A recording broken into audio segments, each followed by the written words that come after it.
Disclaimer: this is a fictional dramatization created for artistic, emotional, and educational storytelling purposes.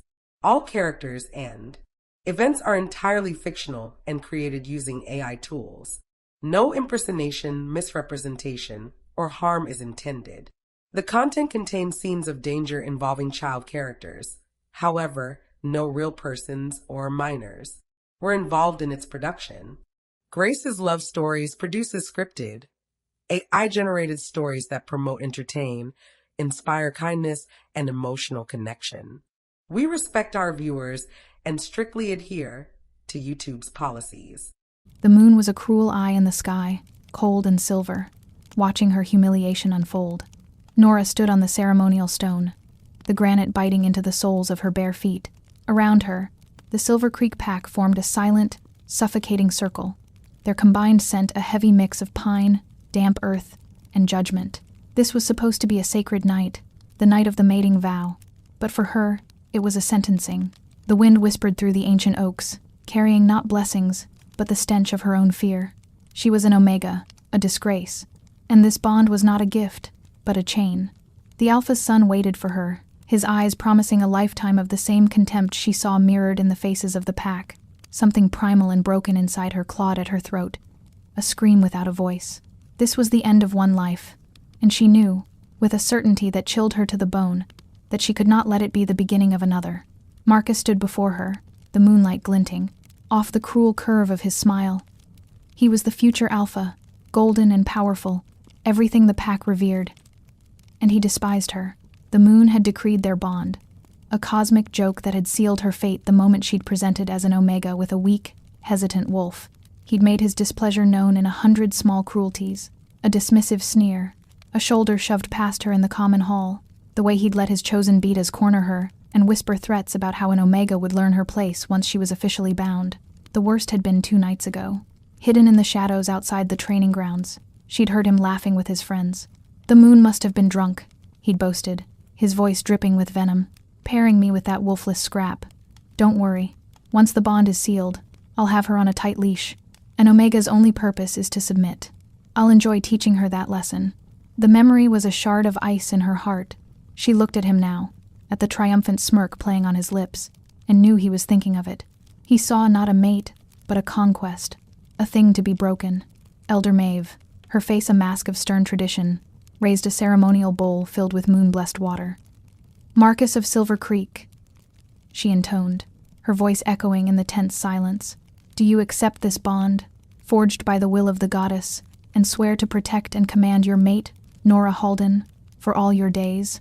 I accept, Marcus said, his voice a low, possessive growl. He didn't look at her.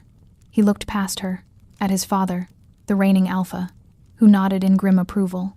He was accepting a duty, claiming a piece of property. Nora's breath hitched. Her hands, hidden in the folds of her simple white ceremonial gown, trembled uncontrollably. The fabric was coarse, a deliberate choice to remind her of her station. Everything was a reminder. Elder Maeve turned to her, her dark eyes holding no warmth, only impatience. Nora of Silver Creek, do you accept this bond and swear to honor and obey your mate, Marcus, for all your days? The words caught in her throat. Honor, obey, they tasted like ash. Her wolf, a timid whisper in the back of her mind, whimpered and shrank away. It had been that way since her first shift, a hesitant, fearful thing that had earned her the scorn of the pack. They called her wolfless, a broken Omega. She squeezed her eyes shut, the faces of the pack swimming in the darkness behind her lids, accusing, mocking, hungry for her submission. Say it, Marcus mouthed at her, his smile tightening into a snarl. The silence stretched, thin and brittle. A low murmur rippled through the crowd. This was her final humiliation. The pathetic Omega, too afraid to even speak her vows. But it wasn't fear that held her tongue. It was rebellion. A tiny, flickering flame of it that had been kindled by his cruelty and fanned by her desperation.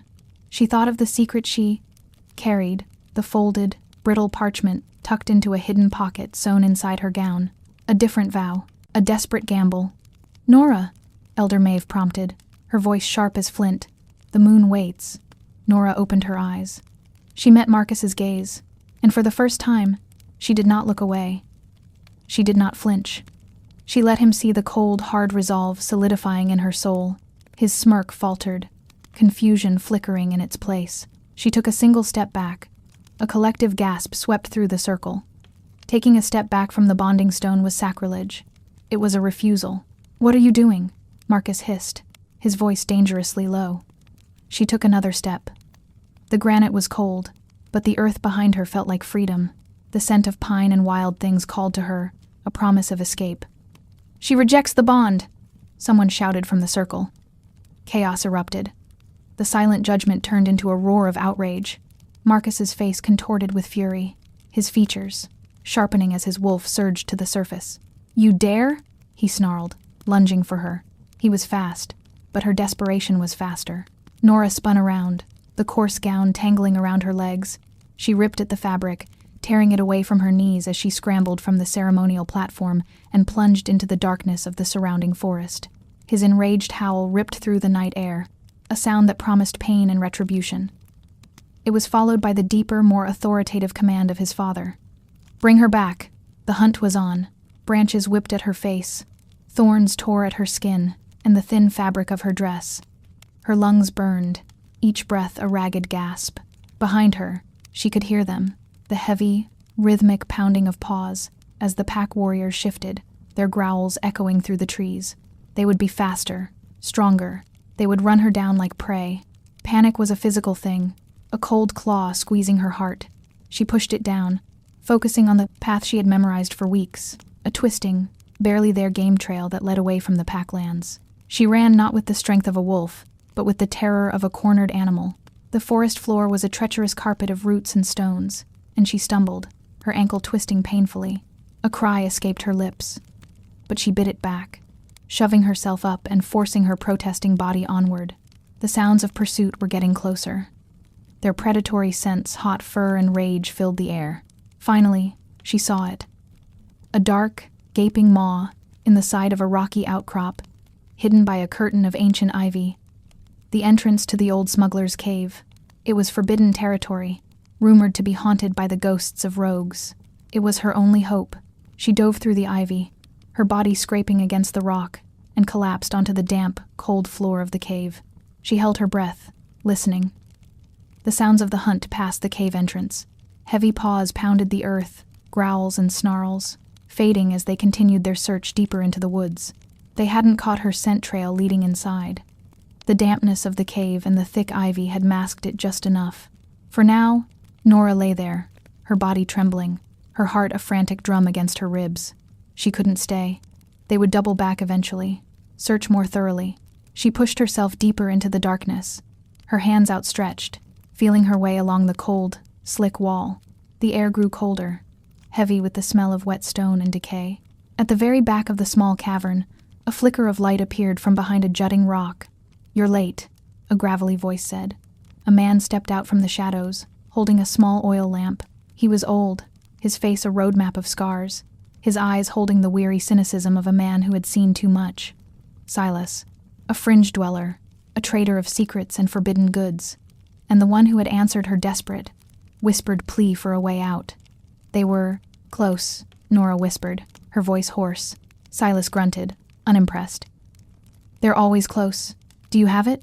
Nora's numb fingers fumbled with the hidden pocket in her torn dress, pulling out the small, folded parchment. It was a marriage contract, ancient and unforgiving.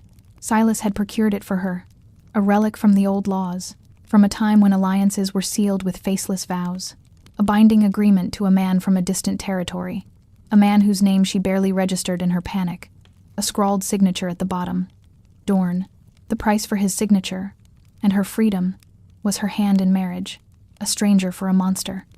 It was a choice she had made in the dark, and one she would have to live with in the light. "He agreed?" she asked, her voice barely a whisper. The alpha of the Blackwood territories is a man of his word, and his needs are specific. A bride with no ties, no family to make demands, no pack to avenge her if she displeases him. "You fit the description perfectly," Silas said, his words blunt and devoid of comfort.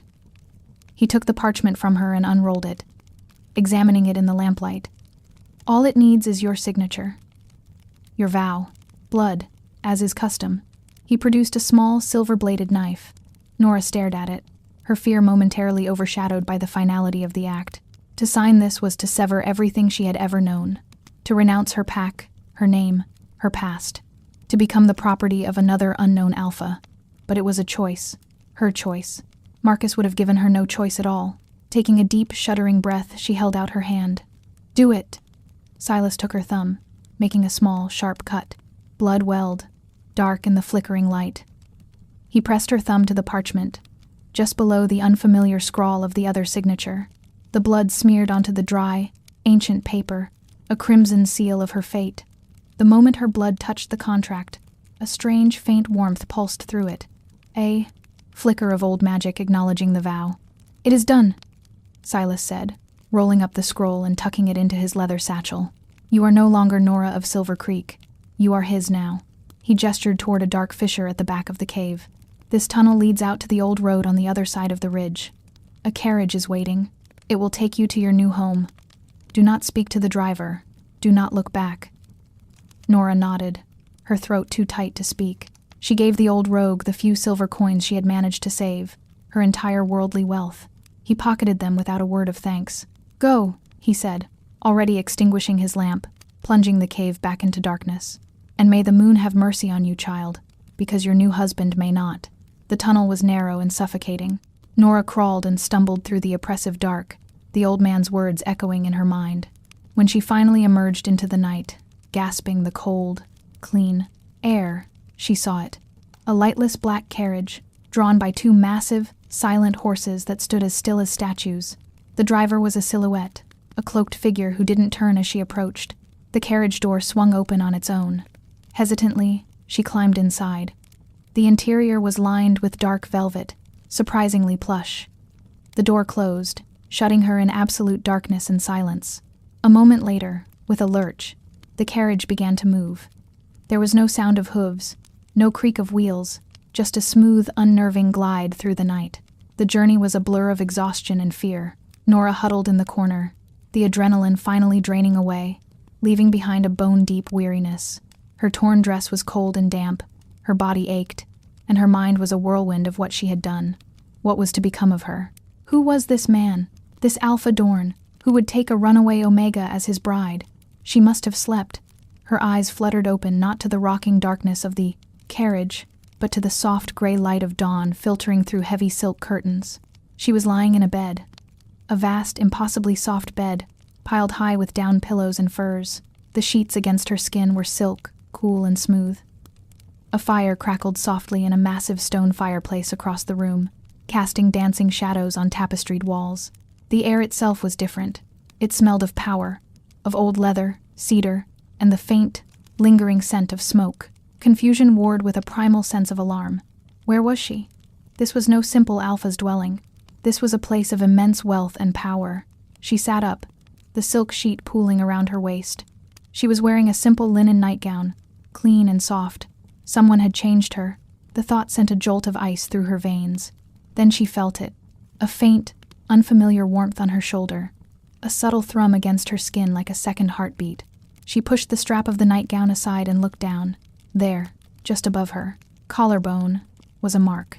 It was faint, a delicate tracery of silver lines that seemed to shimmer in the low light, but it was undeniably a claim, an Alpha's mark.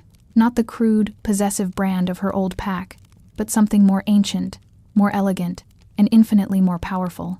It hadn't been there in the cave. A slow, terrifying dread began to uncoil in the pit of her stomach. The scent of cedar and smoke was stronger now, closer. It wasn't just in the room. It was beside her. Slowly, forcing her head to move against the screaming instinct to flee, she turned. A man lay sleeping beside her, his back partially turned to her. He was immense, his broad, scarred back a landscape of old battles and brutal strength. Even in sleep, he radiated an aura of absolute, lethal authority. His dark hair was a tousled mess on the pillow. One powerful arm, corded with muscle and etched with more scars, was thrown across the sheets, his hand resting mere inches from her hip. Her heart stopped. This had to be him, her husband, the mysterious Alpha Dorn. As she watched, frozen in terror and awe, he shifted in his sleep, rolling slightly onto his back. The dawn light fell across his face. It was a harsh, striking face, all sharp angles and uncompromising lines, softened only by sleep. A jagged scar cut down from his left temple, narrowly missing his eye, and as the sheet slipped lower, she saw that the faint, glowing claim mark on her own shoulder was a perfect mirror of a symbol tattooed over his heart.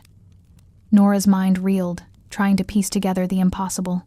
The faceless contract, the opulent room, the overwhelming sense of ancient power, the name on the parchment Dorn. It wasn't just the name of an alpha, it was the name of the royal line, a name whispered in fear and reverence across all the territories. Her gaze fell back to the man beside her, to the harsh, noble profile and the crown of scars. And she knew, with a soul-shattering certainty that stole the Riss's very breath from her lungs, she knew who she was lying beside. This was no mere alpha of the Blackwood territories. This was King Raphael Dorn, the Alpha King, and his mark was glowing on her skin. Panic was a living thing, a cold serpent coiling in her belly. Her every instinct screamed at her to run, to bolt from the bed and the room and this impossible reality, but her limbs were frozen, locked in place by a terror so profound it felt like ice flooding her veins. She lay perfectly still, barely breathing, her eyes fixed on the sleeping king, the Alpha King. The name itself was a legend, a story told to frighten pups, a saga of a warrior who had united the warring packs through sheer, brutal force. He was a myth made of shadow and steel, and he was sleeping in her bed. No, her bed? She was in his bed, a piece of property delivered in the night. The scent of him was overwhelming cedar and wood smoke. Yes, but underneath that was something wilder, something that smelled of ozone, before a storm and the metallic tang of old blood. It was the scent of absolute power, and it made the timid wolf inside her want to flatten itself to the ground and expose its throat. She fought the instinct, a bitter wave of self-loathing rising with it. She had run from one alpha only to be trapped by the ultimate alpha. He stirred. A low sound, less a groan than the rumble of shifting stone, escaped his lips. Nora's heart hammered against her ribs so violently she was sure he must hear it. His eyes opened. They were not the color she expected. Not black or gray like the stones of his fortress, but a startling, molten amber, like the heart of a flame. They were ancient eyes, filled with a weariness that warred with a sharp, predatory intelligence, and they were fixed directly on her. There was no surprise in them, no confusion. He looked at her as if he had been expecting her, as if he had been aware of her presence the entire time. Nora couldn't breathe. She couldn't move. She could only stare back, a rabbit caught in the gaze of a wolf king. He pushed himself up, leaning on one elbow. The silk sheet slid down his chest, revealing a stunning landscape of scars. They crisscrossed his torso, a testament to a life of violence. The white, puckered lines of old claws, the faint, silver sheen of blades, one dark, angry burn that spread across his ribs. He was not a king who sat on a throne. He was a king who had carved his throne from the bones of his enemies. "Nora Halden," he said. His voice was deeper than she could have imagined, a low, gravelly timbre that seemed to vibrate in the very air around them. It was not a question. It was a statement of fact, of ownership. She could only manage a single, terrified nod. Her throat was a knot of unshed screams. He watched her for a long moment, his amber eyes taking in her wide, frightened gaze, the tremble in her hands where she clutched the sheet to her chest, the pale glimmer of his mark on her shoulder. His expression was unreadable, a mask of stone. He exuded a stillness that was more terrifying than any overt threat. Marcus had been loud in his cruelty, all snarls and boasts. This man was silent, and in his silence, she felt the weight of annihilation. "The contract is sealed," he said, his voice dropping even lower. "The vow was made in blood. You are bound to me. You are my wife." Wife! The word was an absurdity. She was a runaway, a disgraced Omega who had been sold like livestock. She wasn't a wife. She was a prisoner in a gilded cage. He swung his legs over the side of the bed, his back to her. The sheer scale of him was breathtaking. He was a mountain of muscle and power, every line of his body honed for combat. He rose to his feet, and for the first time, Nora felt truly, hopelessly small. He walked to the fireplace, completely naked, utterly unconcerned by his state of undress or her presence. He was the king. His body was a weapon, and his kingdom was his own. He stoked the fire, sending a shower of orange sparks dancing up the chimney. "You ran from your mate," he stated, his back still to her. "From the alpha of Silver Creek's whelp. How did he know?" The question died before it could form on her lips. He was the king. He knew everything. A foolish, desperate choice, he continued, his voice resonating with the crackle of the flames, but one that served a purpose. Fate required a bride with no allegiances, a queen with no ties to the vipers in my own court. He turned then, his amber eyes pinning her to the bed. "You, Nora Halden, were the answer to a prayer I never uttered." His words made no sense. A queen? Her? She was an omega, practically wolfless. She wasn't queen material. She was barely pack material. Was this some kind of cruel joke? A punishment for her defiance? As if hearing her thoughts, a faint, almost imperceptible smile touched the corner of his mouth, a gesture that held no warmth. "You are confused. Good. Confusion is a safer state than certainty in this place." Before she could process this, there was a firm, deferential knock on the chamber door. "Enter," the king commanded, his voice returning to its flat, authoritative tone. The heavy oak door swung open, and an older woman entered, her back ramrod straight. She was dressed in severe gray wool, her hair pulled back in a tight, unforgiving bun. Her face was grim, her eyes sharp and assessing. She curtsied low, not even flinching at the king's nudity.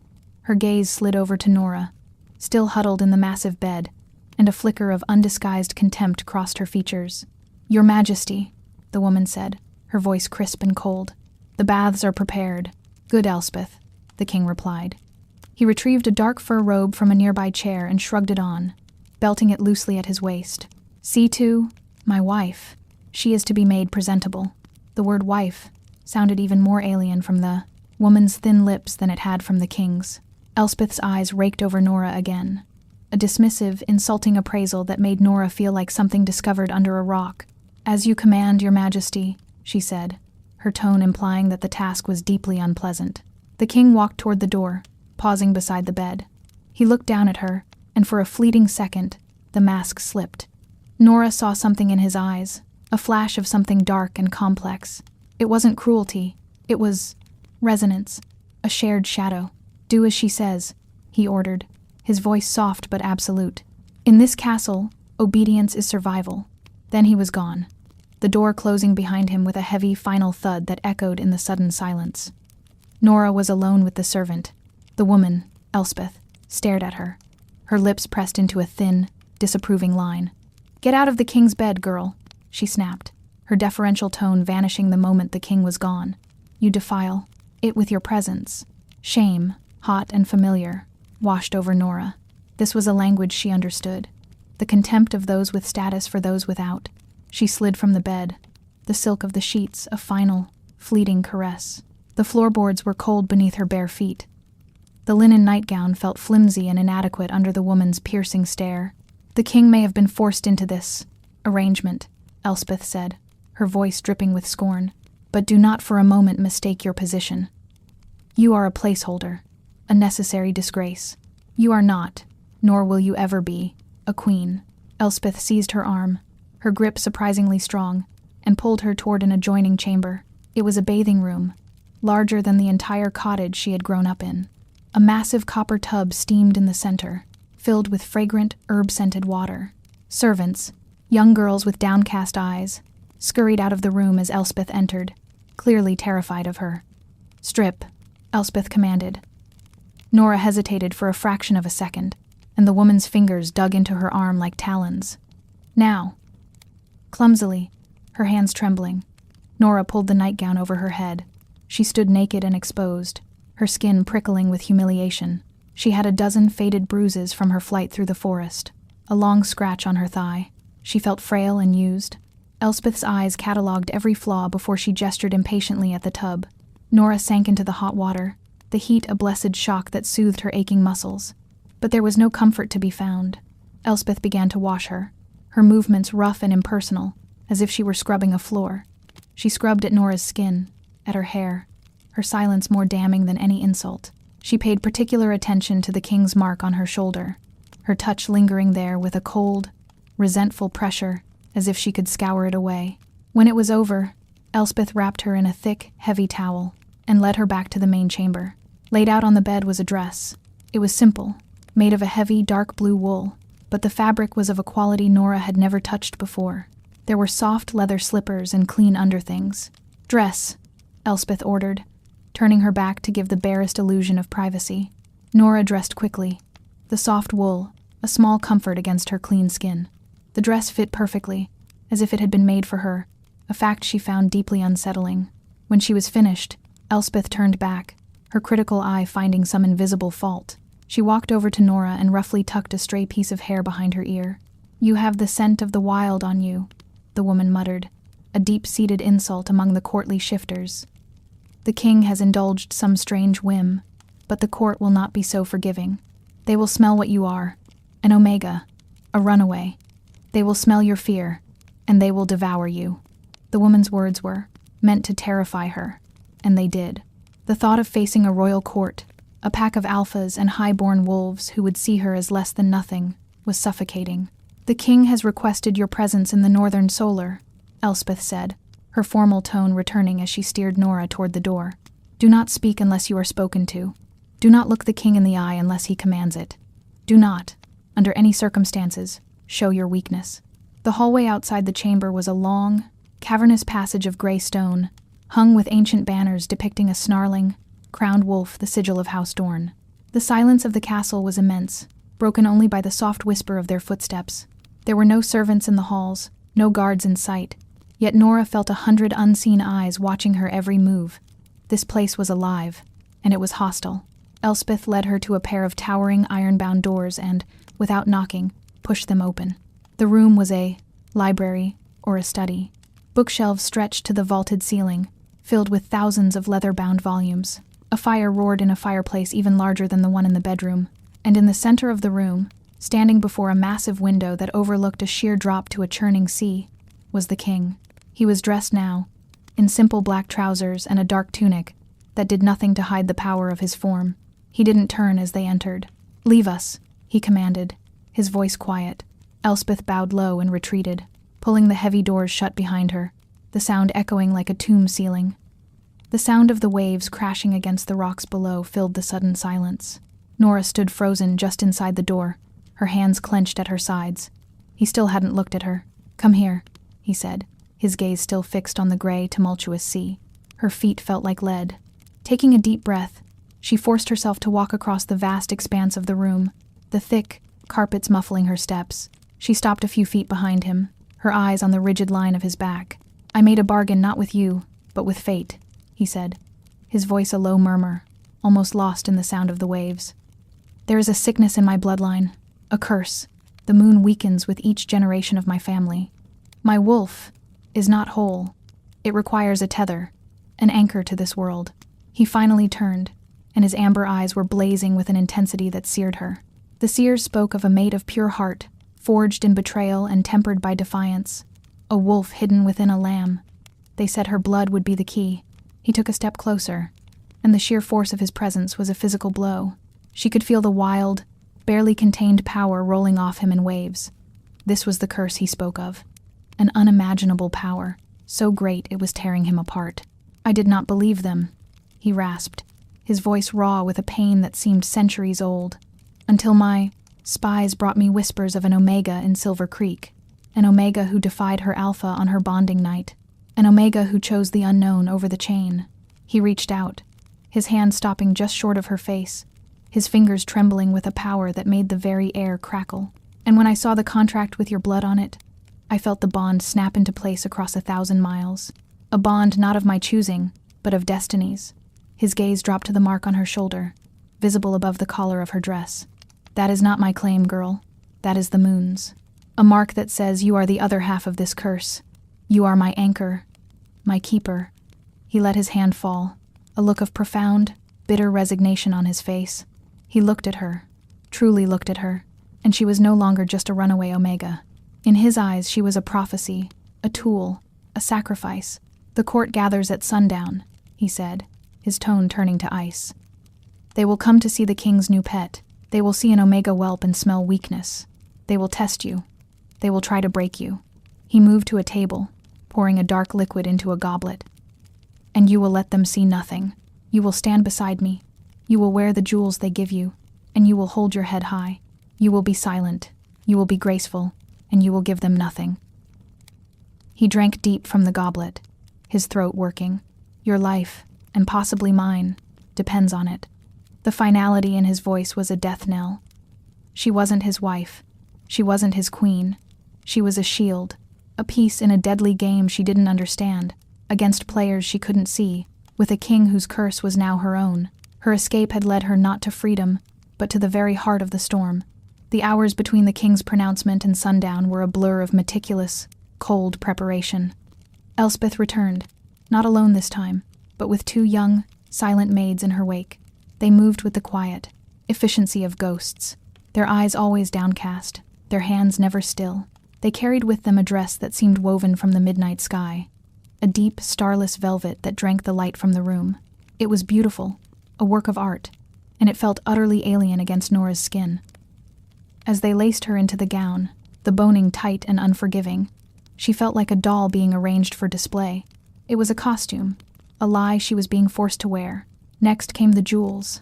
Elspeth opened a heavy, iron-bound box to reveal a nest of black velvet upon which lay a king's ransom in diamonds and sapphires. They were magnificent, catching the firelight and splintering it into 1,000 cold, sharp pieces. "The Dorn sapphires," Elspeth said, her voice devoid of the reverence the jewels deserved. She lifted a heavy necklace, its central stone the size of a robin's egg, dark and fathomless. Worn by queens for 500 years, the metal was shockingly cold against Nora's throat. It felt less like an adornment and more like a beautifully wrought collar. Bracelets were clasped onto her wrists, heavy and ornate, feeling like shackles. The maids worked on her hair, twisting and pinning the simple brown strands into an elaborate style that felt too severe, too regal for the girl from Silver Creek. With every pin, every tug, Nora felt herself disappearing, being erased and replaced by this silent, decorated effigy. "A crow dressed in a swan's feathers is still a crow," Elspeth murmured, more to herself than to Nora, as she gave a final, critical inspection. "Try to remember that, and try not to shame him more than you already have." The words were meant to wound, and they did. Shame was an old, familiar cloak, and it settled over her shoulders more comfortably than the velvet did. She was a fraud, a wolfless omega parading as a queen. The king had called her a key, an anchor, but standing there, weighed down by gems and lies, she felt like a sacrifice being dressed for the altar. When the preparations were finally complete, 2 guards, their faces impassive beneath plumed helms, appeared at the door. They did not speak, only stood at attention, waiting. Elspeth gave Nora a slight, forceful push between the shoulder blades. "It is time. Walk as if you belong here, even if it is a lie." The walk to the Great Hall was the longest of her life. The corridors of the castle were vast and intimidating, the stone walls seeming to absorb all sound, leaving only the soft whisper of her velvet gown and the heavy, rhythmic tread of the guards' boots. Torches flickered in iron sconces, casting long, dancing shadows that twisted and writhed like tormented spirits. Tapestries depicting great hunts and brutal battles lined the walls, the woven wolf's eyes seeming to follow her with silent accusation. With every step, Nora's fear grew. She tried to reach for her wolf, for that small, timid part of herself, but it was cowering so. Deep within her it was little more than a faint, terrified pulse. Instead, another feeling brushed against her consciousness, a low, resonant hum, like a distant thunderstorm. It was the king's power. Since waking with the moon's mark on her skin, she could feel him, a constant, powerful presence at the edge of her senses. It was not a comforting feeling. It was the feeling of being tethered to a living storm, knowing it could break at any moment and obliterate her. They reached a pair of colossal doors, 20 feet high, carved with the snarling wolf of House Dorn. The guards took their positions on either side, and one lifted a heavy iron rod, striking a great bronze gong that hung beside the entrance. The sound was deep and resonant, a boom that vibrated through the stone floor and up into Nora's bones. It was an announcement, an arrival. Her arrival. The great doors swung inward, revealing the scene she had been dreading. The great hall was a cavern of torchlight and sound. It was packed, a sea of silks and velvets, of glittering jewels and watchful eyes. Hundreds of shifters, the high-born alphas and betas of the realm, filled the vast space. The air was thick with the scent of expensive wine, roasted meat, cloying perfumes, and the sharp, animal musk of power and ambition. The moment the doors opened, a wave of noise washed over her music from a gallery. Laughter, the hum of 100 conversations, and then silence. It fell like a blade, swift and absolute. Every head turned, every pair of eyes cold, curious, hostile, fixed on her. The silence was broken a second later by a sound far worse, the rustle of whispers, spreading through the crowd like a contagion. Nora stood frozen in the doorway, the light from the hall pinning her like an insect. She could feel their gazes on her, dissecting her, judging her. She could practically hear their thoughts. That's her? The Omega? She's so plain. The king has lost his senses. Her blood ran cold. Elspeth was right. They could smell what she was. They could smell her fear. From the far end of the hall, upon a raised dais, a figure rose from a massive, throne-like chair carved from dark, polished wood. The king. He stood alone, a solitary pillar of power in the suddenly quiet hall. He was dressed in black leather and dark, royal wool, a simple circlet of scarred, dark iron, the only crown he wore. He did not smile. He simply watched her, his amber eyes burning with an unreadable fire across the expanse of the room. Her instructions were clear. Stand beside me. She had to walk the length of this hall, through this gauntlet of predators, and take her place at his side. Her feet wouldn't move. Her legs trembled, threatening to give way beneath her. The whispers grew louder, more confident. A woman with jewels flashing in her fiery red hair laughed, a short, sharp bark of contempt, and didn't bother to hide it behind her hand. Just as the first tear of panic pricked at the back of her eye, the king's voice cut through the hall. My lords, my ladies. His voice was not loud, but it carried the weight of absolute command, silencing every lesser sound. You will show respect to your queen. Queen. The word hung in the air, a challenge and a decree. It sent another shockwave through the court. This wasn't just a consort, a temporary bride. He had named her queen. His gaze held hers, a silent, unyielding order. Walk. Somehow, she found the strength. She lifted her chin, just as he'd commanded, and forced one foot in front of the other. The walk was an agony. She kept her eyes fixed on him, a distant, dangerous shore in a sea of sharks. The whispers followed her, a constant, hissing wake. She felt their scorn like a physical touch, cold and sharp against her skin. When she finally reached the dais, her legs were shaking so badly she was terrified she would collapse. She ascended the few steps and came to a stop beside his throne, careful not to look at him, her gaze fixed somewhere on the ancient stones of the far wall. The silence in the hall was now thick with tension, a palpable, breathing thing. She could feel the weight of their collective disbelief, their outrage. She stood rigidly, her hands clenched into fists at her sides, her knuckles white. She was going to break. She could feel the composure, so carefully constructed by Elspeth's maids, cracking like thin ice. The trembling in her hands was spreading to her arms, her whole body. Any moment now, they would all see. They would see the terrified little Omega, and they would laugh. Then, she felt it. A sudden, searing heat on the small of her back. The king had moved, his motion so swift and silent she hadn't seen it. He had placed his hand on her, his fingers splayed against the velvet of her gown. His touch was a brand, a shock that jolted through her entire body. It was possessive, a clear and public claim. Through the fabric, his skin was impossibly hot, and a current of raw power flowed from him into her, a steadying, terrifying force. It didn't stop the trembling, but it contained it, anchoring her in place. He leaned in, his lips brushing against her ear, his breath a warm gust of cedar and smoke against her cold skin. His voice was a low, guttural whisper, meant only for her. Breathe, he commanded. Their whispers are wind. I am the storm. Stand in my shadow and you will not be broken. His words, his touch, his scent, it was an overwhelming sensory assault. He was not comforting her. He was commanding her. He was shielding his asset, not protecting a wife. Yet, for the first time since she'd fled Silver Creek, she did not feel utterly, hopelessly alone. She was a shield, yes, but he was a fortress at her back. She took a shaky breath, then another, drawing strength from the solid, burning pressure of his hand. The gesture did not go unnoticed. A new wave of murmurs swept the hall, this time tinged with confusion and a grudging respect for the king's audacity. He was not hiding his choice, he was forcing them to accept it. His hand remained on her back, a constant grounding weight. He turned his attention back to the court, his face an unreadable mask of sovereign authority. "Tonight, we celebrate the will of the moon," he announced, his voice ringing with iron. "She has blessed this union and secured the future of the kingdom." A tense, uncertain cheer went through the crowd. Goblets were raised. The music started up again, hesitant at first, then swelling to fill the hall. The spell of silence was broken. People began to move, to talk, but their eyes kept flicking back to the dais, to the strange Omega girl who stood claimed and protected at their terrifying king's side. For a while, it seemed his display of power had been enough. Lords and ladies approached the dais to offer strained, formal congratulations, their eyes holding a mixture of fear and cunning. Nora remained silent, a statue of a queen, nodding when they spoke to her, feeling the constant hot pressure of Raphael's hand guiding her, warning her, holding her together. But the peace was a fragile thing.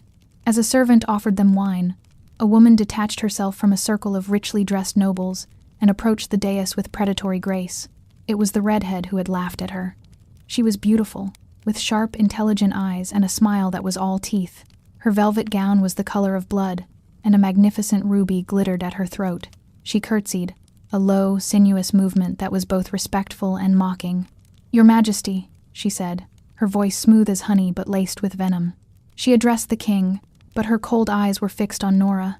"And, Your Grace, Duchess Isolde," the king acknowledged, his voice flat. His hand on Nora's back tightened almost imperceptibly. "Forgive my impertinence, Your Majesty," the Duchess purred, her smile widening. "The kingdom rejoices in your happiness, of course. We have all prayed for the curse to be managed." She let the word hang in the air, a delicate, poisoned dart, but the pack's whisper of the moon's weakness. "And you present us with this." She made a small dismissive gesture toward Nora. "An Omega, unclaimed by her own pack, I hear. A runaway." Isolde's voice rose just enough to carry to the surrounding nobles, who fell silent to listen. She took a deliberate step closer, her eyes narrowing as she looked directly at Nora. "How can such a creature anchor a king?" she asked, her voice now ringing with challenge in the suddenly quiet hall. "When she cannot even anchor her own wolf." The Duchess's words struck the air like a whip crack. A collective, indrawn breath seemed to suck the very warmth from the hall. How can such a creature anchor a king, when she cannot even anchor her own wolf? The accusation was not just an insult. It was a direct challenge to the king's judgment, to the moon's decree, and to Nora's very right to exist in this place. It was a declaration of war, delivered with a honeyed smile. Nora felt the blood drain from her face. The heat of the king's hand on her back was suddenly the only thing holding her upright. The faces in the crowd turned on her, no longer just curious, but hungry, like a pack of wolves scenting a fatal weakness in the herd. Isolde's sharp, cruel eyes gleamed with triumph. She had exposed the lie. She had named the flaw for all to see, the wolfless Omega, the empty vessel. King Raphael did not move. Nora could feel the stillness in him, a terrifying, coiled tension like a predator about to strike. The power rolling off him intensified, the air around the dais growing heavy and charged. She risked a glance at his face. His expression was utterly devoid of emotion, his amber eyes fixed on Duchess Isolde with a flat, lethal focus. The temperature in the hall seemed to drop, several degrees. "Duchess," he said, his voice a low, soft rumble that was more menacing than any shout. "You tread on dangerous ground." Isolde's smile didn't waver, but a flicker of something caution, perhaps even fear, entered her eyes. She was brave, or foolish, to have challenged him so openly. "I speak only from concern for the kingdom, Your Majesty. Your line is everything. A weak queen means a weak heir. A weak heir means chaos. Surely, the court has a right to know the quality of the vessel you have chosen." The word vessel was another calculated cut, reducing Nora to a mere broodmare, and a defective one at that. Humiliation, hot and sickening, churned in Nora's stomach. She wanted to shrink, to disappear, to flee back, to the anonymity of her room, back to the forest, back to any place but here, under the weight of 1,000 hostile eyes. But the king's hand was still on her back, a burning, inflexible wall. His whisper had echoed in her. "Mind, stand in my shadow, and you will not be broken." This was the test he had warned her about. This was the moment she either shattered or held. He did not defend her. He did not deny the accusation. Instead, he did something far more unexpected. He removed his hand from her back. For a terrifying second, she felt adrift, exposed. But then, he took her hand. His fingers closed around hers, engulfing her smaller hand in his. His skin was calloused and warm, his grip firm, possessive, and shockingly intimate in front of the entire court. He drew her forward slightly, so she stood not just beside him, but a half step in front of him, under the full, unforgiving light of the hall's chandeliers. He was not hiding her. He was presenting her. "The quality of my queen," he said, his voice resonating with a power that made the wine tremble in nearby goblets, "is not a matter for debate. It is a matter of fact, decreed by a power far older than any in this room." He squeezed her hand, a silent command. Now. Nora's mind went blank with panic. What did he want? What could she possibly do or say? Her throat was closed, her tongue a useless stone in her mouth. She stared out at the sea of predatory faces, at Duchess Isolda's triumphant sneer, and felt the familiar, crushing weight of her own inadequacy. Her wolf whimpered, a distant, pathetic sound in the abyss of her soul. And then, something shifted. It wasn't her own strength that rose to meet the challenge. It was his. Through the point of contact where their hands were clasped, she felt a jolt, a surge of his immense, wild power. It wasn't a gentle sharing. It was an invasion. A torrent of raw, untamed energy flooded her, fierce and hot, and tasting of ozone and blood. It bypassed her fear, her shame, her weak and timid nature, and struck something deep within her. It was calling to the part of her she thought was dead. It was calling to her wolf. For the first time in years, her wolf responded. It did, not cower. Stirred by the sheer, overwhelming force of his alpha command, it lifted its head. It was still small, still frightened, but for the first time, it didn't shrink away. It answered the call. A faint, almost imperceptible shimmer bloomed in her eyes, a pale silver glow that mirrored the light of the absent moon. It was a flicker, nothing more, but in the heightened senses of the shifters gathered, it was as noticeable as a flare. A gasp went through the crowd. Duchess Isolde's smile froze on her face, her eyes widening in disbelief. Nora felt the change within herself. It was a spark of warmth in the frozen landscape of her spirit. It was not power, not strength, but presence. The simple, undeniable truth that her wolf was there. Hidden, yes. Silent, yes, but not gone. The king's grip on her hand was iron, anchoring her to the moment, feeding that tiny, nascent spark with his own indomitable will. He had known. Somehow, he had known he could do this, that he could reach past her fear and touch the core of her. Nora found her voice. It was quiet, unsteady, but it carried in the breathless silence of the hall. "My wolf," she said, her gaze meeting Isolde's, "does not need to be loud to be present." She surprised herself with the words, with the cold, steady calm that had settled over her. It was his calm, his strength, flowing through her, wearing her voice like a mask. Some creatures, Duchess, find their greatest strength not in the roar, but in the silence. The silence that followed was profound. Isolde stared at her, her mask of confident cruelty shattering into confusion and fury. Nora had not only answered, she had challenged her back. She had turned the insult of her quiet nature into a virtue. The nobles looked from Nora to the king, their expressions shifting from scorn to a wary, uncertain respect. They did not understand what they had just witnessed, but they understood power, and they had just seen a display of it, a quiet, subtle assertion that was, in its own way, as potent as the king's overt command. King Raphael released her hand. The connection broke, and the wave of his power receded, leaving her feeling suddenly cold and shaky, but the tiny ember of her own wolf's presence remained. "The Duchess, I am sure, meant no offense," the king said, his voice deceptively smooth. "She is merely zealous in her loyalty."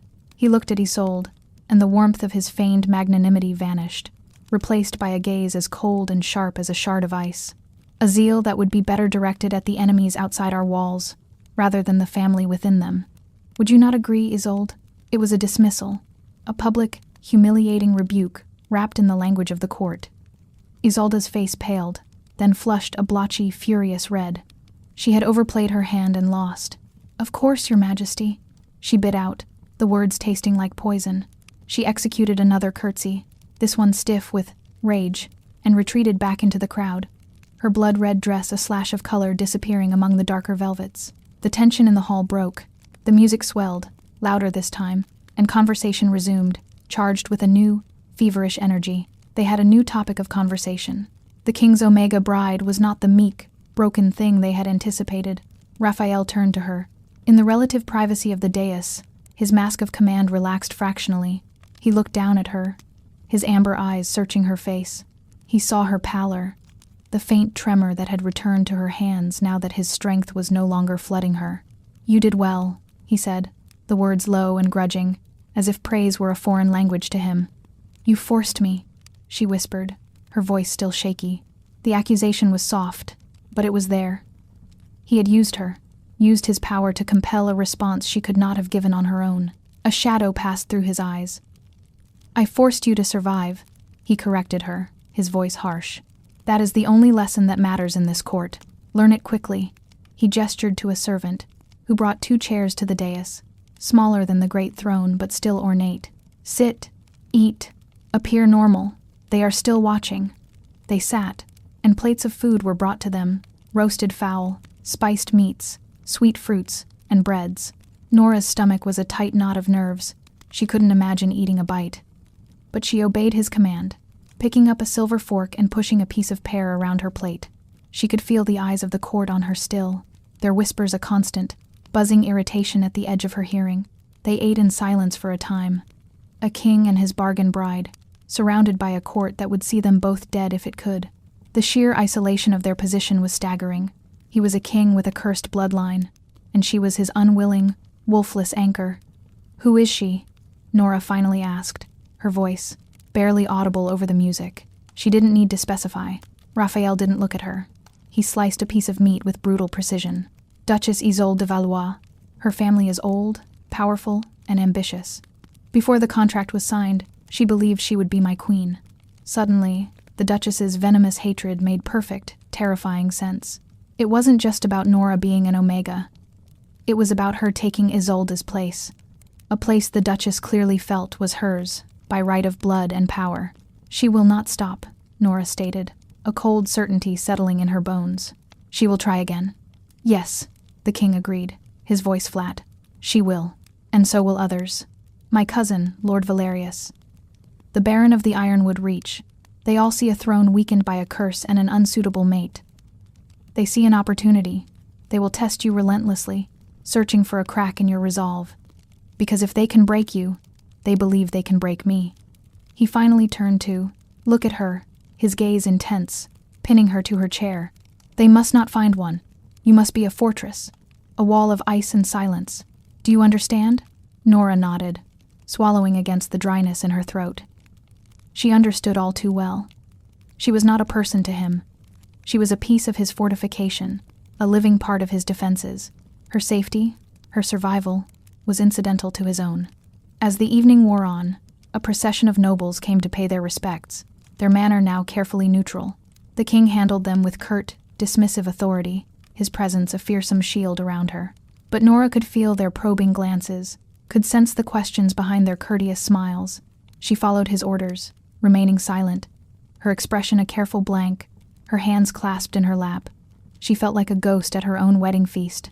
Later, the king was pulled away by a grim-faced general, their heads bent together in a low, urgent conversation about some border dispute. For the first time all evening, Nora was left truly alone on the dais. The moment the king's formidable presence was no longer directly beside her, the atmosphere shifted, the cautious respect evaporated, and the predatory curiosity returned. A young lord, emboldened by wine, swaggered toward the dais. He was handsome in a cruel sort of way, with a confident smirk that reminded her painfully of Marcus. "Your Grace," he said, his bow too deep, too theatrical. "The court is enchanted by you." Such quiet grace. He leaned against the dais, his proximity an invasion of her space, his scent of wine and arrogance cloying. "The king is a fortunate man. Though, I must confess, some of us wonder what an Omega knows of pleasing a man like him. Perhaps you require lessons in the ways of a true courtier?" His insinuation was vile, his eyes roaming over her body with a possessive, insulting gaze. Her skin crawled. This was exactly the kind of test the king had warned her about. Before she could think of a response, a shadow fell over them. "Lord Emmerich," a deep voice drawled. I would have thought even you knew better than to bother a caged bird. They have a tendency to sing to their keepers." Nora looked up to see a man standing beside Lord Emmerich. He was tall and lean, with dark, intelligent eyes and a cynical twist to his lips. He wore the black and silver of the King's Royal Guard, but his bearing was more that of a nobleman than a common soldier. Lord Emmerich paled, his drunken bravado vanishing. "Captain Kalen, I was merely welcoming her grace." "Your welcome is at an end," Captain Kalen said, his voice soft but edged with steel. He didn't raise his voice, didn't make a threat, but the sheer menace in his quiet tone was enough. Emmerich muttered a hasty apology and practically fled. The captain turned his dark eyes on Nora. They were sharp and perceptive, missing nothing. He bowed, a crisp, professional gesture. "Captain Kalen, Your Grace, Commander of the King's Guard, forgive the intrusion. The King asked me to ensure you were not disturbed." "Thank you, Captain," Nora said, her voice small. He studied her for a long moment, his expression unreadable. "The King does not make mistakes, Your Grace," he said, his voice low. "He may make brutal, difficult, and even cruel choices, but he does not make mistakes. Remember that." It was a strange, cryptic piece of advice. Before she could ask what he meant, the King returned, his face set in a grim, hard line. He saw the captain, and a flicker of understanding passed between the two men. "Is there a problem, Kalen?" the King asked. "None that couldn't be handled, Your Majesty," the captain replied, bowing again before melting back into the shadows of the hall. The King looked down at Nora. His eyes narrowed. "What did Emmerich say to you?" Nora hesitated, the shame of the young lord's words making her want to hide them. But she remembered his command. They must not find a crack. Hiding this would be a weakness. "He questioned my ability to please you," she said, forcing the words out, her cheeks flushing with heat. "He offered to give me lessons." The King's jaw tightened, a muscle jumping in his cheek. A low, guttural growl rumbled in his chest, a sound so primal and dangerous it sent a shiver of fear down her spine. The air around him crackled with barely suppressed violence. For a moment, she thought he was going to hunt the young lord down and tear him apart in front of the entire court, but he didn't. With a visible effort, he reined in the fury, his wolf submitting to the iron will of the King. He took a deep breath, the sound harsh in the relative quiet. He reached out and, for the second time that night, he took her hand. He didn't just hold it. He lifted it to his lips, turning it over and pressing a slow, deliberate kiss to the pulse point on her inner wrist. The touch of his lips on her skin was electric, a searing heat that shot up her arm and straight to her core. It was not a gentle gesture. It was a brand, a possessive, public declaration of ownership that was more intimate and shocking than any open display of affection. He raised his head, his amber eyes burning into hers. "Let them wonder," he whispered, his voice a raw, possessive growl that was meant only for her. "I am the only one who needs to know the truth of what you are." The King did not release her hand. Not when the feast finally drew to its strained and formal close. Not as the last of the wary nobles bowed and retreated from the great hall, leaving them in a cavern of echoing silence and guttering torches. He kept her tethered to him, his grip an unyielding manacle of warm flesh and callous strength as he led her from the dais. The walk back to their chambers was a silent ordeal. The guards fell into step behind them, their armored footfalls a grim metronome counting out the seconds of Nora's dread. She was acutely aware of the man beside her, of the rigid, violent tension in his body. His rage over Lord Emmerich's insult had not dissipated. It had been contained, compressed into something dense and dangerous that radiated from him like heat from a furnace. The kiss, if such a brutal, possessive act could be called a kiss, still burned on her wrist, a phantom touch that sent shivers through her. He said nothing, and she dared not speak. What could she say? "Thank you for terrifying me. Thank you for using me as a pawn in your power games." The air between them was thick with unspoken things, with the weight of the evening's trials and the terrifying uncertainty of what was to come. When they reached the heavy doors to their chambers, he dismissed the guards with a curt, sharp gesture. He pushed the doors open himself and pulled her inside, letting them swing shut with a deep, final boom that sealed them in together. The fire in the hearth had been stoked, casting the room in a warm, flickering glow. The massive bed, with its furs and silks, had been turned down, and silent, waiting invitation. Nora's heart began to hammer against her ribs, a frantic, trapped bird. The public performance was over. Now, they were alone. An Alpha King and the Omega he had bought. The contract had been for marriage. and marriage had duties. The thought sent a wave of nausea and cold terror through her. He finally released her hand. The sudden absence of his touch left her feeling strangely untethered and cold. She instinctively wrapped her arms around herself, a futile gesture of self-protection. He walked to the fireplace, bracing his hands on the stone mantelpiece, his back to her. The firelight played over the powerful muscles of his back and shoulders, outlining his formidable silhouette. He stared down into the flames, his head bowed, as if the weight of his crown or his curse was too heavy to bear. "The night is not over," he said, his voice a low, rough rasp. "The true test begins now." Nora didn't understand. She thought the feast, the challenge from the Duchess, had been the test. "What do you mean?" she whispered, her voice barely carrying across the room. He didn't turn. "Controlling my affliction in public takes a toll. The effort of holding the beast at bay in a room full of challengers. It exacts a price." He took a deep, shuddering breath that seemed to rack his entire frame. "The curse demands its due." A prickle of a new kind of fear, colder and more primal than before, traced its way down her spine. The scent in the room was changing. The familiar smell of cedar and smoke was being overpowered by something else, something sharp and electric. The scent of ozone, the smell of a storm about to break. "What is this curse?" she asked, taking an involuntary step back toward the door. "It is a rage," he growled, his knuckles whitening as he gripped the mantle. "A fire in the blood, the power of the first Alpha King, undiluted, passed down through 100 generations. It is too much for a mortal body to contain. It erodes the separation between man and wolf. Without an anchor, it consumes its host, leaving nothing but a feral, mindless beast." He finally turned to face her, and her breath caught in her throat. The change in him was terrifying. A sheen of sweat slicked his brow.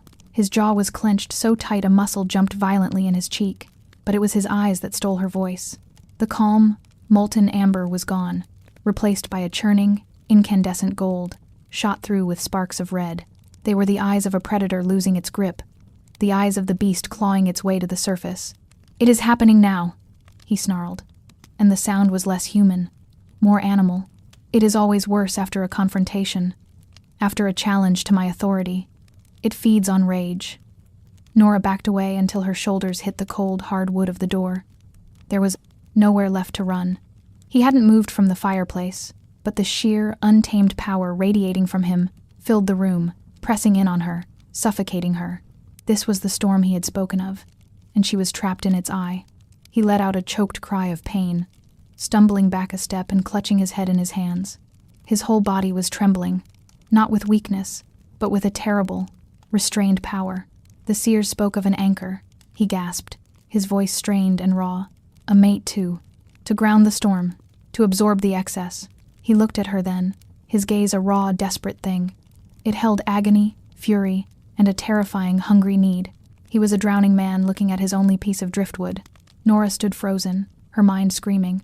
This was what he wanted her for. Not a queen, not a wife. A lightning rod. A thing to absorb the deadly energy that was tearing him apart. Was that her fate? To be consumed by his curse so that he might survive? He took a staggering step toward her, then another. His movements were jerky, uncoordinated, as if he were fighting his own body for control. "Stay back," he ordered, the command a guttural growl that was contradicted by his own movement toward her. I can't stop it," he gritted out, his teeth clenched. A low, continuous growl was building in his chest, a sound of pure, feral rage. The beast wants to claim what is his. It wants to mark you, to break you, to make you mine.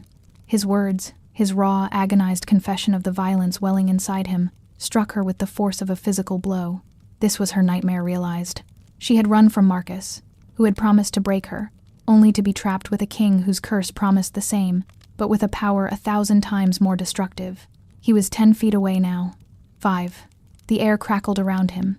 The tiny silver glint in her own eyes flickered to life again, not from his power this time, but from her own terror, her own wolf finally, responding to the overwhelming, imminent threat. It was a mayfly staring down a hurricane. He lunged, not at her. He veered at the last second, slamming his fist into the stone wall beside the door, just inches from her head. The sound was like a thunderclap. Stone cracked and splintered under the force of the blow. He cried out, a sound of fury and torment, and leaned his forehead against the wall. his whole body shaking with the violence of his inner war. Nora was paralyzed, her cheeks spattered with dust from the shattered stone. She could feel the heat rolling off his body, smell the sweat and the ozone and the raw, untamed power. He was fighting it. For her. He was tearing himself apart to keep the beast from reaching her. The realization was a dizzying shock. He wasn't trying to hurt her. He was trying to protect her from himself. His breathing was ragged, torn from his lungs. "Run," he gasped, his voice broken. "Get out." But she couldn't. Her feet were rooted to the floor. She looked at his shaking form, at the blood welling on his knuckles where they had met the stone, at the sheer, desperate agony on his face. And for the first time, she saw past the king. She saw past the alpha, the curse, the monster. She saw a man in torment, utterly alone in his battle. And in that moment, something inside her, something deeper than fear, made a choice. He had called her an anchor, a key. She didn't know what it meant, didn't know if the seer's prophecy was truth or a desperate fable, but she knew that running would save her for a night, while he would be left to be consumed. She had been a runaway her whole life, running from the scorn of her pack, running from her unwanted mate, running from her own weakness. What if, for once, she stood her ground? Slowly, her hand trembling so badly she could barely control it, she reached out. She didn't know what she intended to do. Comfort him? Fight him? Her fingers brushed against the rough fabric of his tunic, over the hard, shaking muscle of his back. The second her skin touched him, a jolt went through them both. It was like touching a live wire. A white-hot surge of energy arced from him into her, so powerful it made her teeth ache and the hairs on her arms stand on end. His roar of pain and shock echoed in the chamber, but it wasn't a destructive force. It was wild, yes, but as it flowed into her, it felt familiar. It was the same overwhelming power he had pushed into her in the Great Hall, but 1,000 times stronger. It filled her, not burning her, but flowing through her, seeking something. It found the tiny, flickering ember of her wolf and engulfed it, not to extinguish it, but to feed it. The silver glow in her eyes brightened, a steady, luminous light. She felt the trembling in his body lessen. The guttural, constant growl in his chest subsided, replaced by his harsh, ragged breathing. He was still tense, still dangerous, but the immediate, violent pressure of the storm had broken. Hesitantly, she flattened her palm against his back. The connection deepened. She could feel the roiling chaos inside him, the battle between man and beast, and she could feel herself, somehow, standing in the middle of it, a point of stillness in the raging tempest. An anchor. Raphael sagged against the wall, the strength seeming to drain out of him all at once. He slowly, cautiously, turned his head, his wild, glowing eyes meeting hers. The feral red sparks were gone, leaving only a deep, exhausted gold. He stared at her hand on his back, then at her face, his expression one of raw, stunned disbelief. "How?" he breathed, the word a plume of steam in the cool air. "I don't know," she whispered, her voice trembling. She was terrified, but she didn't pull her hand away. They stood like that for a long moment, locked in a strange, fragile truce. The monster was sleeping. For now. The air slowly lost its electric charge. He was still the king. She was still his captive, bride, but something fundamental had shifted between them. He was not just her keeper. He was vulnerable to her, and she was not just his prisoner. She held a strange, terrifying power over his curse. He pushed himself away from the wall, standing straight with a visible effort. He looked down at her, his expression complex, a mixture of awe, resentment, and a profound, soul-deep weariness. He hated this, hated that she, this small Omega stranger, was the key to his sanity. "It seems," he said, his voice low and hoarse, "the seers were not wrong." Before Nora could find a reply, before she could begin to process the enormity of what had just happened, a frantic, heavy pounding rattled the chamber door. "Your Majesty!" a voice shouted, raw with urgency. "Your Majesty! You are needed!" Raphael's head snapped up, the weary man disappearing in an instant, replaced by the sharp, authoritative king. The shift was so sudden it was dizzying. "What is it?" he roared, his voice booming with command. "A rider from the Silver Creek pack is at the gates, Your Majesty," the guard yelled through the thick oak. "He carries the banner of their alpha. He demands an audience." Nora's blood went cold. Silver Creek. "What does he want?" Raphael demanded, his eyes narrowing, already sensing the answer. There was a hesitant pause, and then the guard's voice came back, strained with disbelief. He claims his alpha's son Marcus is with him. He says you have stolen his son's bonded mate. He demands the return of Nora Halden. The guard's words slammed into Nora with the force of a physical blow. Silver Creek, Marcus, demands the return of Nora Halden. The name, the claim, was a key turning in a lock she thought she had escaped, threatening to drag her back into the cold, dark room of her past. Her breath hitched, a ragged, painful thing, all the fragile composure she had found, all the nascent strength she had felt in the king's presence, shattered into a million pieces.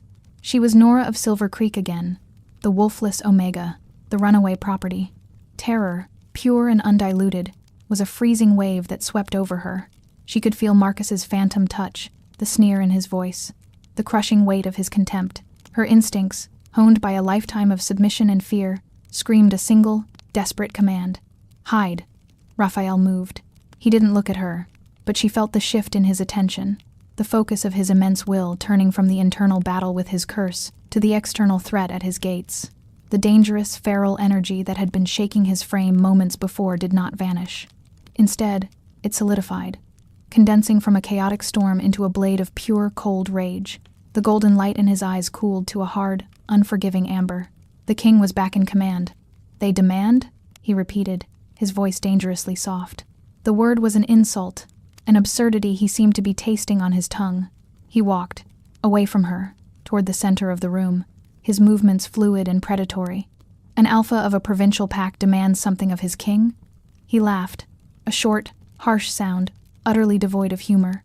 It was the sound of a predator contemplating a particularly foolish piece of prey. He turned and his gaze fell upon her, huddled and trembling by the door. He saw her terror, the way she was shrinking into herself, and his expression hardened. There will be no hiding, he said, his voice a flat, iron command. You are a queen now. You will face them as one. I can't, she whispered, the words stolen by her fear. He will take me back.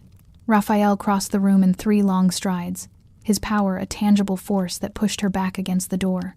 He didn't touch her, but he loomed over her, his shadow engulfing her. No one takes what is mine, he growled, the sound a low vibration in his chest that she felt in her own bones. The contract is sealed. The moon has placed its mark upon you. Your old life is ash. Do you understand me? She could only manage a terrified nod. Good, he said, his voice clipping. Elspeth will be here. She will find you something appropriate. You will not look like a frightened pup. You will look like a monarch. You will stand by my throne. You will not speak. And you will watch as I teach this Alpha Halden the price of insolence. He turned and strode to the door, pulling it open. The guards from the hallway snapped to attention. Escort me to the throne room. Send for the captain of the guard. And bring Elspeth to the queen. Now. The guards scrambled to obey. Raphael was gone, a whirlwind of cold fury, leaving Nora alone in the sudden, ringing silence of the chamber. She was shaking so hard her teeth chattered. Face them? Stand by his throne? The thought was an impossibility. Her body screamed to run, to find a dark corner and disappear, but his orders echoed in her mind, trapping her as surely as any cage. Elspeth arrived moments later, her face a grim mask. If she knew the cause of the late-night summons, she gave no sign. She simply took in Nora's terrified state with a cool, disapproving glance. His Majesty requires you, was all she said. She held up a gown. It was not velvet or silk, but a severe, almost martial dress of deep indigo wool, embroidered with the silver thread of the Dorn wolf on the high collar. It was the dress of a queen going to war, not to a feast. The process was swift and brutal. Elspeth dressed her with rough efficiency, her silence a judgment in itself. Her hands were cold as she pinned Nora's hair up, pulling it back so tightly from her face it made her scalp ache. There were no jewels this time, save for a single, heavy, silver ring bearing the king's snarling wolf sigil that Elspeth forced onto her finger. It was cold and heavy, a constant reminder of her bond. Hold your head high, Elspeth commanded, giving Nora a final, critical look. Whatever happens, you are a reflection of him. Do not show them fear. It will be a death sentence for you both. 2 different guards came for her this time. They were larger, clad in black iron armor, their faces hidden behind the visors of their helms. They were the king's personal guard, the elite, and their presence signaled the gravity of the situation. They escorted her through the silent, torchlit corridors, but instead of the great hall, they led her to a smaller, more intimidating chamber, the throne room. It was a place built for power and subjugation. The walls were dark, unadorned stone, the ceiling vaulted into shadow, far above. At the far end, on a high platform of black granite, sat the throne. It wasn't the ornate chair from the hall, but a true seat of power, carved from the heart of a single petrified ironwood tree, its back and arms twisted into the shapes of snarling wolves. King Raphael sat upon it, a figure of absolute immovable authority. He was not a man on a chair. He was a king fused to his throne. Captain Kalen stood at the foot of the dais, his hand resting on the pommel of his sword, his dark eyes missing nothing. A dozen of the black-armored royal guard lined the walls, silent as statues, their presence turning the room into a steel trap. The great bronze doors at the far end of the chamber were opened, and two figures were marched in, flanked by more guards. Nora's breath caught. The first was Alpha Gregor Halden, Marcus's father. He was a big man, broad and powerful, with a thick, gray-streaked beard and an air of stubborn, provincial pride. He walked with a belligerent swagger, his eyes scanning the intimidating room with a defiance that was clearly costing him. Behind him was Marcus. He looked just as she remembered, golden, handsome, and radiating an aura of cruel, arrogant privilege. His eyes found her instantly, and they narrowed with a look of pure, possessive fury. He saw her standing beside the king, wearing the royal colors, and his face contorted in a sneer. He looked at her as if she were a dog that had slipped its leash and needed to be beaten back into submission. The guards shoved them to a halt in the center of the room, a good 50 feet from the throne. The distance was a deliberate insult, forcing them to shout to be heard, emphasizing their lowly status.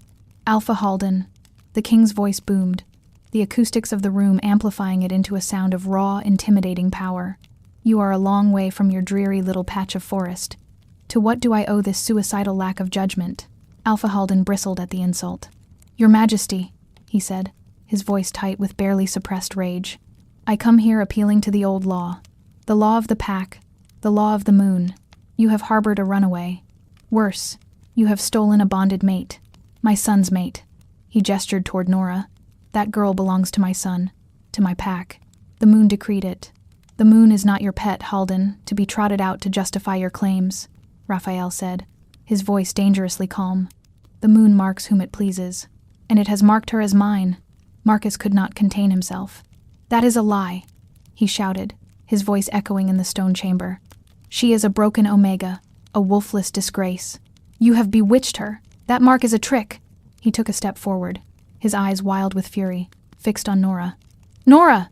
Tell them! Tell this usurper that you are mine! Your vow was to me!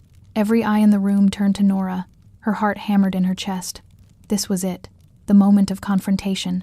She could feel Marcus's will pushing at her, the force of their old, broken bond trying to reassert itself. It felt like a chain tightening around her throat. She looked at his furious, expectant face, and saw her entire future of misery laid out before her. Then she felt the king's presence beside her, a wall of unyielding power. He didn't look at her, but she could feel his command, his expectation. Be a fortress. She had a choice. A terrible, terrifying choice. A life of certain misery with Marcus, or a life of uncertain danger with the king and his curse. She remembered the feeling of his power flowing into her, awakening her wolf. She remembered him shattering stone to keep from hurting her. It was a brutal, terrifying kind of protection, but it was protection nonetheless. Marcus had only ever offered her a cage. Slowly, deliberately, she met Marcus's gaze. She let him see the fear in her eyes, but she let him see the flicker of defiance behind it. She found her voice, and though it trembled, it did not break.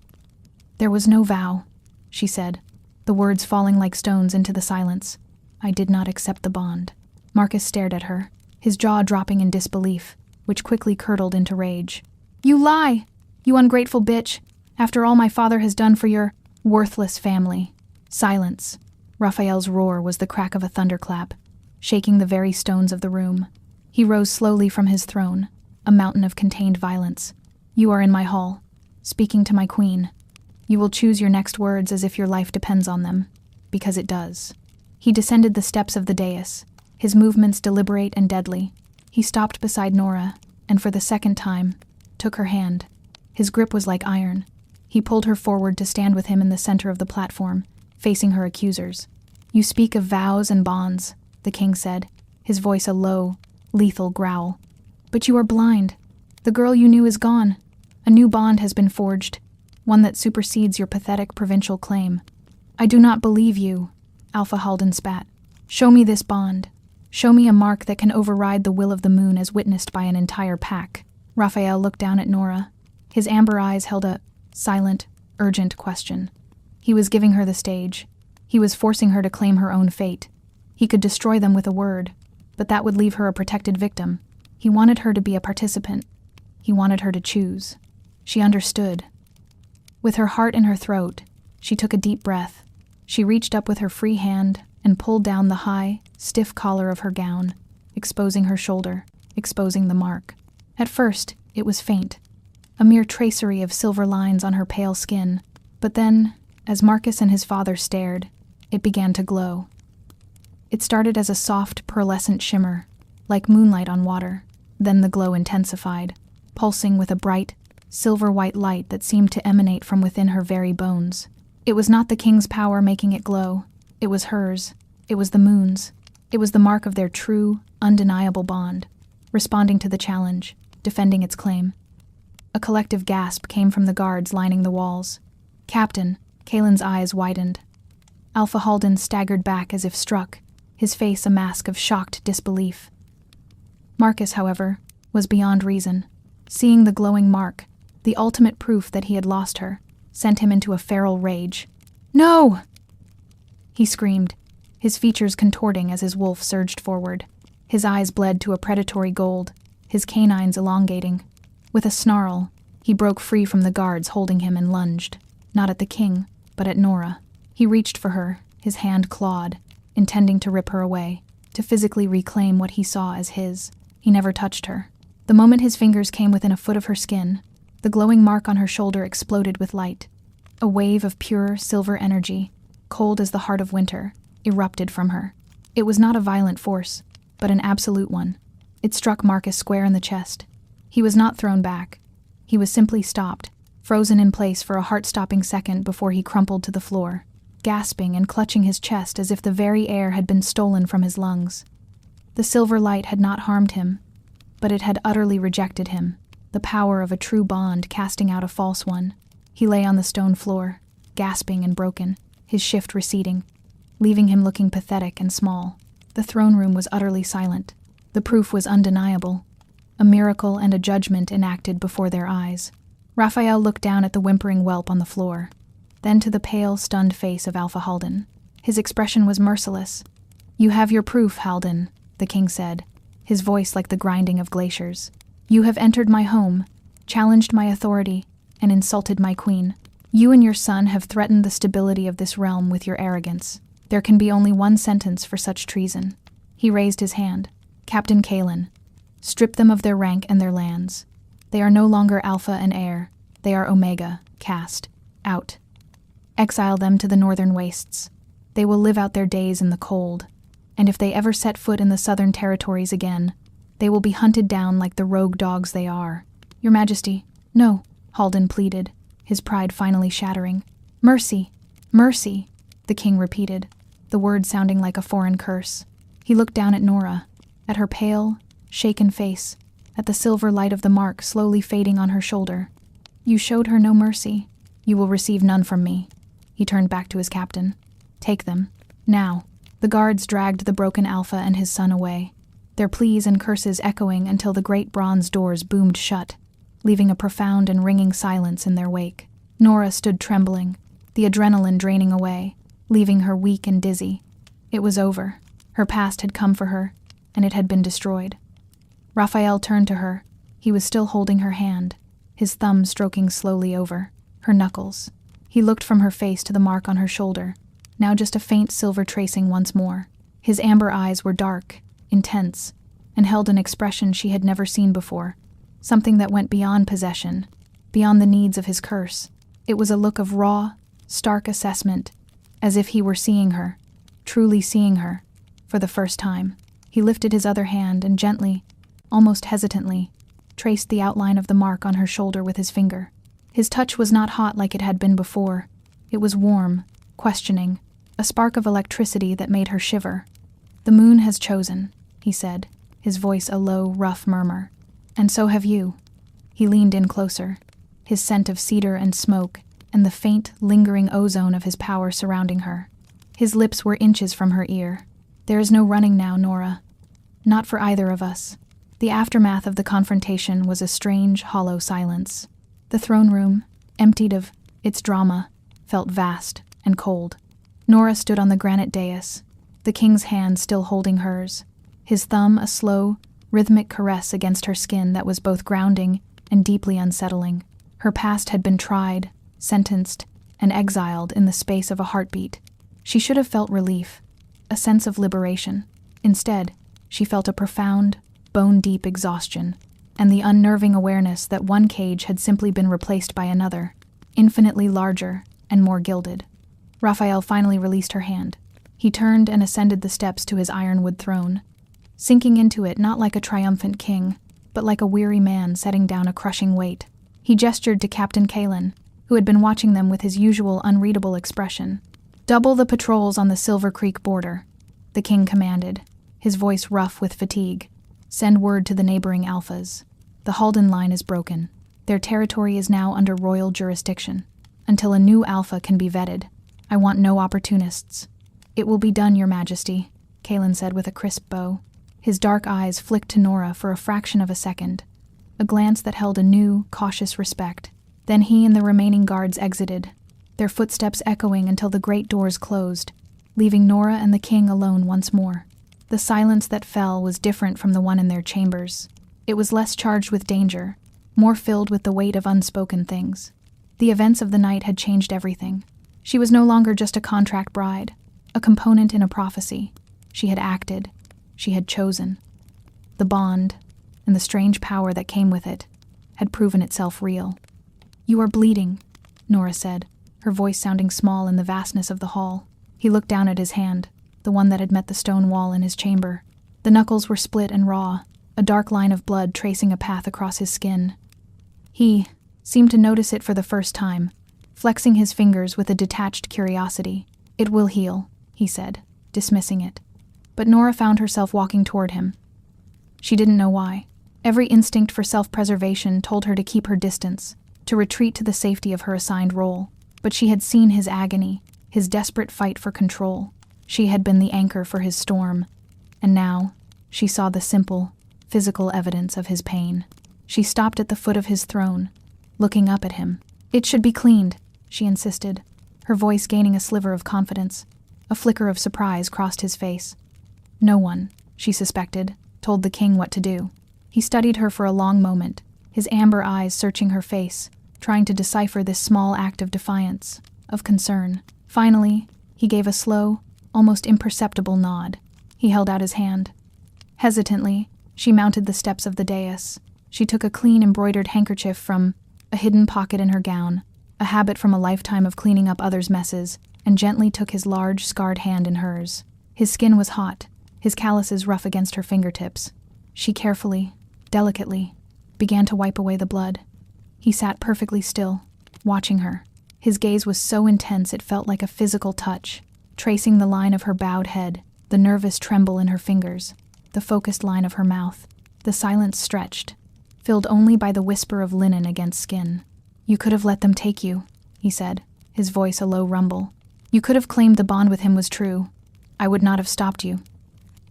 She didn't look up from her task. "Yes, you would have," she replied, her voice quiet but firm. "You said it yourself. No one takes what is yours." A dark, humorless smile touched his lips. "No, no one does. But the choice was still yours to make." "He would have hurt me," she whispered, the simple, honest truth. She finished cleaning the wound, the raw skin now stark and angry against the surrounding flesh. "He would have broken me." "And you think I will not?" he asked, the question sharp, brutal. Her hands stilled. She finally lifted her head, her gaze meeting his. She looked into his tormented, powerful eyes. She thought of the shattered stone beside her head, of the feral rage he had fought to contain. She thought of the cold, calculating way he had used her in the great hall. "You might," she said, her voice shaking slightly but holding steady. "You might break me, but it won't be because you are cruel. It will be because you are broken too." The raw honesty of her words struck him silent. The mask of the king fell away, and for a fleeting, breathtaking moment, she saw the man beneath. She saw the centuries of pain, the crushing loneliness of his power, the terrible burden of the beast that lived inside him. The scar on his temple seemed to stand out, a stark reminder of a life defined by violence. He pulled his hand from her grasp, not with anger, but with a deep, shuddering weariness. He leaned his head back against the ironwood throne and closed his eyes. "My mother," he said, his voice so low she had to lean in to hear it, "was an anchor, like you. She was a gentle soul from a southern pack, chosen for her strength of spirit. She tempered my father's rage for 20 years. She held his beast at bay." He opened his eyes, but they weren't looking at her. They were looking into the past. And then she died. And the beast my father had kept chained for 2 decades broke free. He ruled for 3 more years. 3 years of blood and terror. He almost destroyed the kingdom he had built. He paused, his throat working. "I was 17 when I was forced to kill him, to put the monster down. I took his throne, and I inherited his curse. A curse that has grown stronger with every generation." He finally looked at her, and his eyes were filled with a bleak, desolate emptiness. "That is what this is, Nora. That is what you have been bound to. Not a king, a monster in waiting. I spend every moment of my life holding back the storm. And some days the tide is too strong." Nora's heart ached with a pain she didn't understand. It was pity, yes, but it was something more. It was a terrifying, unwelcome flicker of empathy, of connection. She was bound to this man not just by a contract or a mark, but by his deepest, most defining wound. "When you touched me," he said, his voice raw, "in the chamber, the rage, it quieted. It felt the way the wind stills before dawn. It's the first time I have felt that kind of peace since I was a child." He looked at her with a desperate, hungry intensity. "The seers said the anchor would not just ground the king, but heal the line. That your blood held a key. I thought it was a metaphor, a prophecy about an heir. What if it isn't?" she whispered. His gaze dropped to the faint mark on her shoulder, then back to her face. "That is a hope I dare not entertain." He rose from the throne, the moment of vulnerability passing, the king's mantle settling back over him, but the wall between them was not as high as it had been. A crack had formed. "Come," he said, his voice returning to its familiar, commanding tone, though a new, rougher edge of emotion lingered beneath it. "The night is almost over. You need to rest."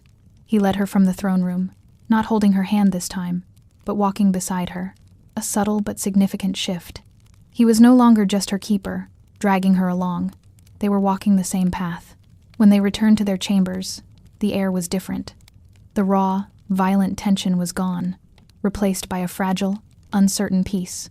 The fire had burned down to glowing embers, and the room was filled with soft shadows.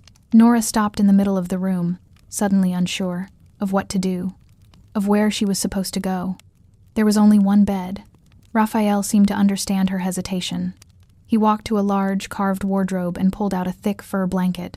He tossed it onto a long, cushioned chaise lounge that sat near the fireplace. "You will be safe," he said, his back to her. It was a promise, and it was a dismissal. He was giving her space, a gift she hadn't expected. She watched as he began to strip off his formal tunic, his movements stiff and weary.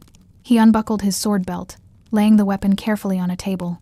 When he turned, he was bare-chested, the firelight gleaming on the incredible tapestry of scars that covered his torso. Each mark was a story of survival, a testament to the violence that had forged him. He saw her staring, but for the first time, he didn't seem to care. The pretense was gone. He was who he was, broken, scarred, and dangerous. He walked to the massive bed and lay down on his side, facing away from her, pulling a sheet over his hips but leaving his back and shoulders bare. The sheer size of him dwarfed the bed. He lay perfectly still, but she knew he wasn't sleeping. She could feel the steady, powerful thrum of his presence, a low, constant hum at the edge of her senses. It was no longer a terrifying, chaotic storm, but a deep, powerful ocean in a moment of calm. Nora curled up on the chaise lounge, pulling the heavy fur over her. It was surprisingly soft and smelled faintly of him, cedar and smoke. It should have been alarming, but instead, it was strangely comforting. She lay in the quiet darkness, listening to the soft crackle of the embers and the sound of his slow, steady breathing. Her entire world had been upended in the space of a single day. She had run from her life, been bound to a king, faced down her tormentors, and held a monster at bay. She was no longer Nora of Silver Creek. She was Nora of House Dorn, queen of a kingdom she did not know, wife to a man she was only just beginning to understand. As she drifted on the edge of sleep, a memory surfaced. The feel of his power, the real power of the bond, erupting from her to repel Marcus. It had been the moon's power, the bond's power, but it had come through her. It had felt like a muscle she never knew she had, flexing for the first time. For her entire life, she had been told she was wolfless, weak, an empty vessel.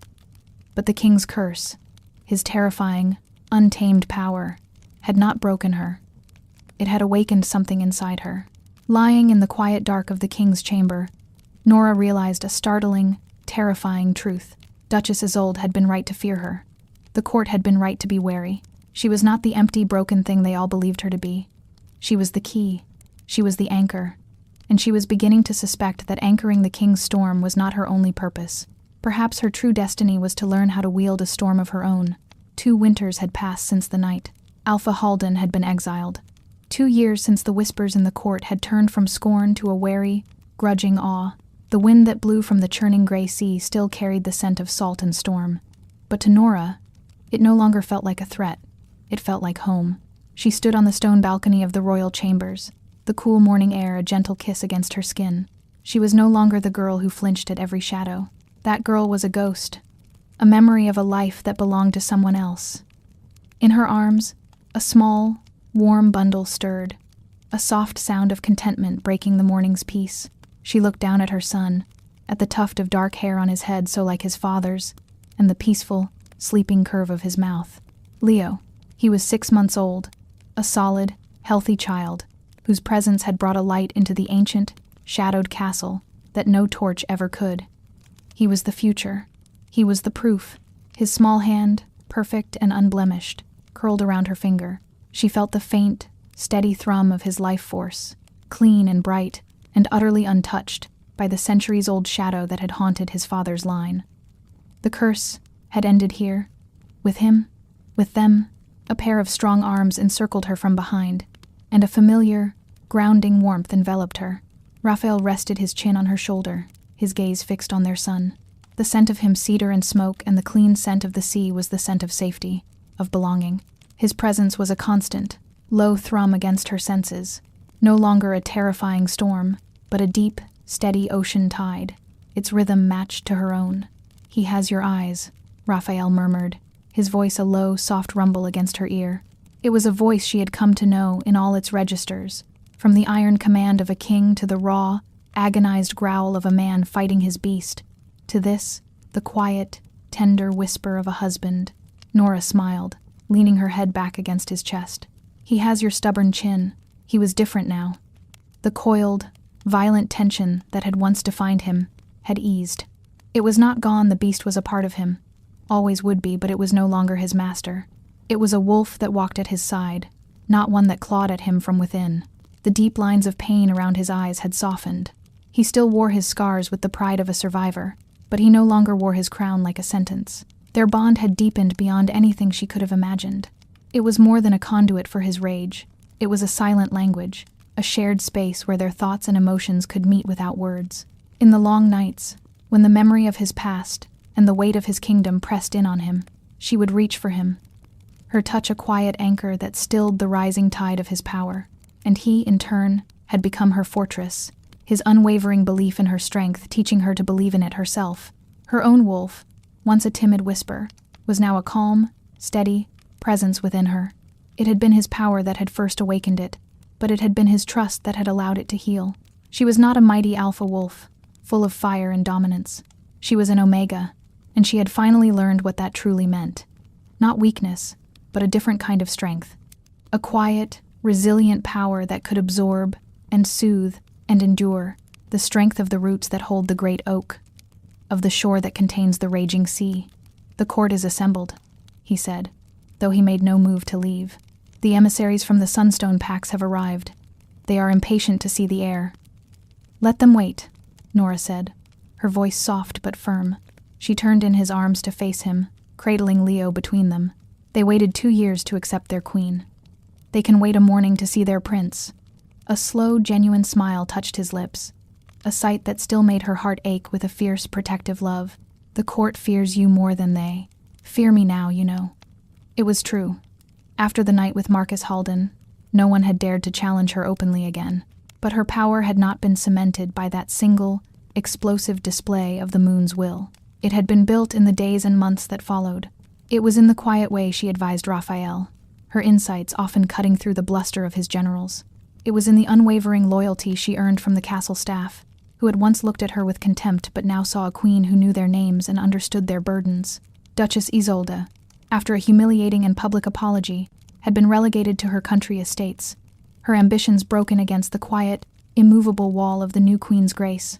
Nora reached up, her fingers gently tracing the jagged scar on his temple. "Do you ever regret it?" she asked, a question she had never dared to voice before. "The contract, binding yourself to a stranger, a runaway?" He captured her hand, pressing a kiss to her palm, then holding it against his heart. His amber eyes, no longer burning with a feral curse but glowing with a warm, steady light, held hers. "My entire life was a battle, Nora, against my enemies, against my father's legacy, against myself. I was the king of ash and embers, ruling a kingdom I was destined to burn." He leaned down and pressed his forehead against hers, the warmth of their sun a living bridge between them. "You were not the end of my fight," he whispered, his voice thick with an emotion he no longer hid from her. "You were the reason to win it. You are not my anchor, my love. You are my harbor, my peace." He kissed her then, a slow, deep kiss that tasted of love and loyalty, and 1,000 shared battles, both seen and unseen. It was a vow renewed, not in blood and desperation, but in tenderness and truth. When he pulled away, he looked down at their son, a look of profound wonder on his harsh, beautiful face. "The seers said your blood would heal the line," he said softly. They were right. Together, they walked back into the chamber from the balcony, the morning sun streaming in through the great windows, banishing the last of the shadows. The room that had once been her prison was now her sanctuary. The man who had been her captor was the other half of her soul. She was not a pawn in fate's game. She had been the queen destiny had hidden all along, waiting for a king strong enough not to command her, but to finally set her free. They stood for a moment in the warm sunlight, a family forged in fire and prophecy, their kingdom peaceful, their future bright and stretching before them. The Alpha King, his Omega Queen, and the prince who was the dawn of a new reign. And in the quiet peace of the morning, they knew, with a certainty that settled deep in their bones, that their story was, at long last, complete.